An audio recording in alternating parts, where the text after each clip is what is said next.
Hello, welcome to my channel. I wanted to do a little something for me and post it here, and that is a tattoo tour.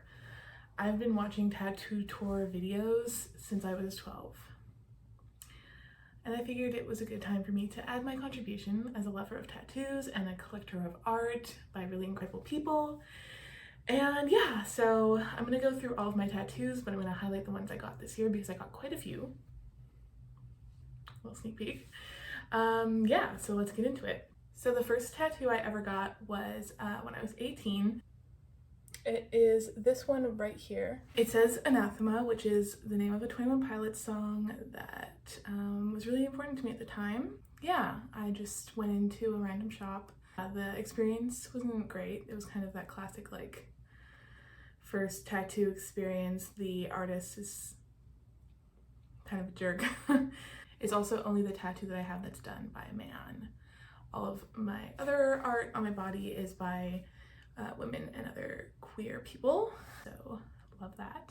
I don't regret it. It still means a lot to me, and it reminds me of a certain time in my life. I would say most of my tattoos don't have meaning, but I like getting them at certain periods of my life so that they remind me of that time, even if the tattoo itself doesn't have meaning. So yeah, the next few tattoos that I got were just little small ones, and I don't really remember the order or the time frame. I know I waited a few years after my first one because that was kind of a traumatic experience. Yeah, so the next one I got, I do believe is on the same arm. So it is this one that's just above it. It is the earth symbol. I got it after reading a book, again, that really impacted me. I can't remember much about it now, but I remember it meant a lot to me at the time. So yeah, I got that during the pandemic. The next one was another small one on the back of my arm. A little 444. That one tied to a specific time in my life, a number that I was seeing a lot. After that, I jumped in and I got my first big tattoo. And it's one of my favorites, and I'm probably gonna say that about a lot of them, but here she is.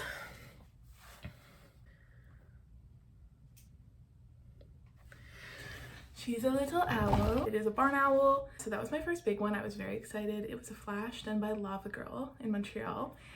She's an artist I'd been following for a long time, and I saw it and I was like, yes, I absolutely need that. I love barn owls. I worked with them before, so I was like, that's the one for me, and I love it.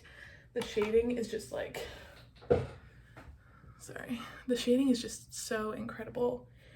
And this tattoo is around 3 years old, and it's still held up really, really beautifully. And then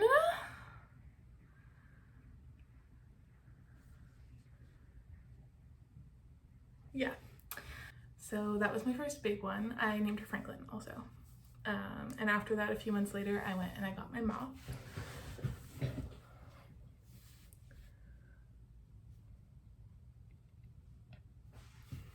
It's a little floral moth, and it wraps around my arm a little. I can't remember the artist's name at the moment, but I will put the information below. This was another flash that I got, and she is no longer tattooing at the moment, which is too bad because her work is very, very beautiful.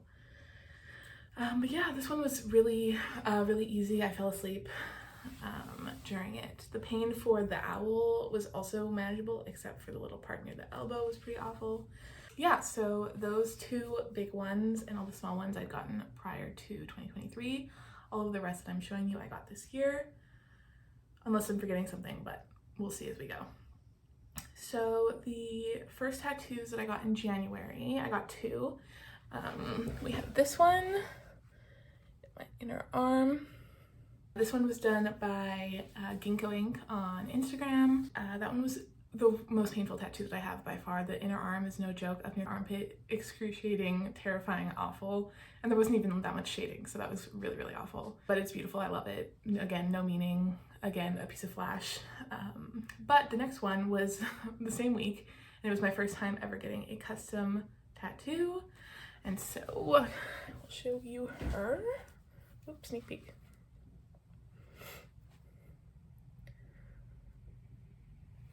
So that is my dagger. It's so beautiful. It's probably my favorite tattoo because it really changed the way that like I saw my body. I had a lot of insecurities about like my chest area, and I still just remember being so obsessed with it after like in the healing stages, just being like so moved by it, really. Love it, love it, love it, love it. And it just makes me feel like a fucking badass, and that's always what I'm looking for in my tattoos, just to like, you know, make you feel like hot shit.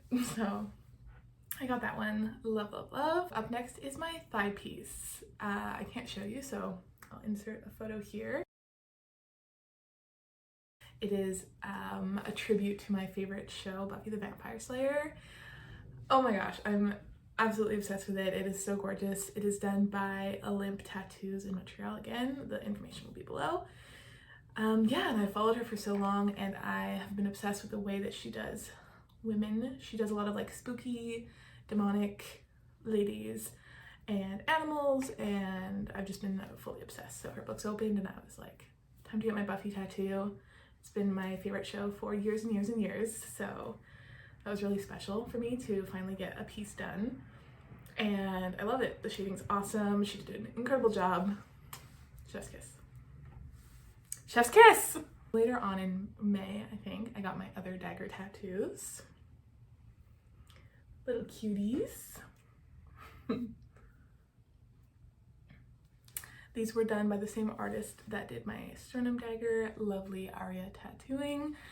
And it was in my plans originally to get the 3, but I wasn't fully sure if I wanted to do any tattoos below my elbow. So I just started with the sternum tattoo, and yeah, I went to get my other ones done, and I'm so in love with them. This one is a little more nature-y, and this one's a little more like dark and magically. After that, I went back to Aria to get my links.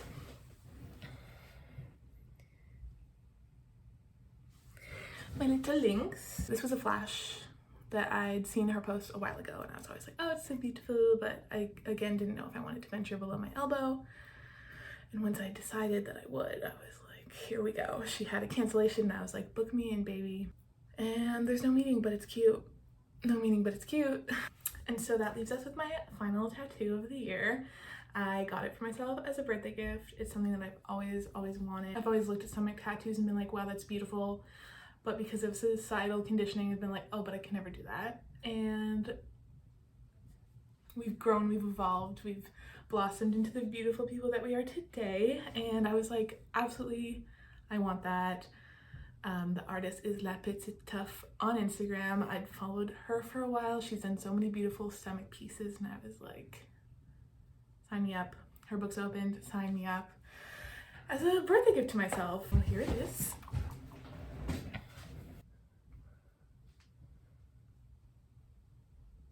So yeah, that is my stomach piece. It took 3 sessions, 1 for lining and 1 for shading of each. It was painful. I would say the lines were the most painful, but she was really quick and efficient and awesome. And yeah, it was really cool. It was really cool. It was a really cool experience. It was super empowering. And what I really loved about the way that she approached it, she creates art where your body is the canvas. And I feel like that adds like a different layer to her artistic method that I think is really awesome, because we were able to really just like make it work with my body. Maybe I'll insert some photos of like when I'm sitting, like I just have these beautiful flowers on my body.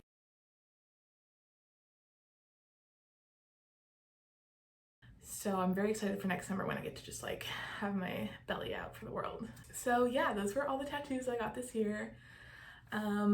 I'll probably make another update next year around this time. Thanks for watching. I hope you enjoyed it, and I'll see you around. Bye.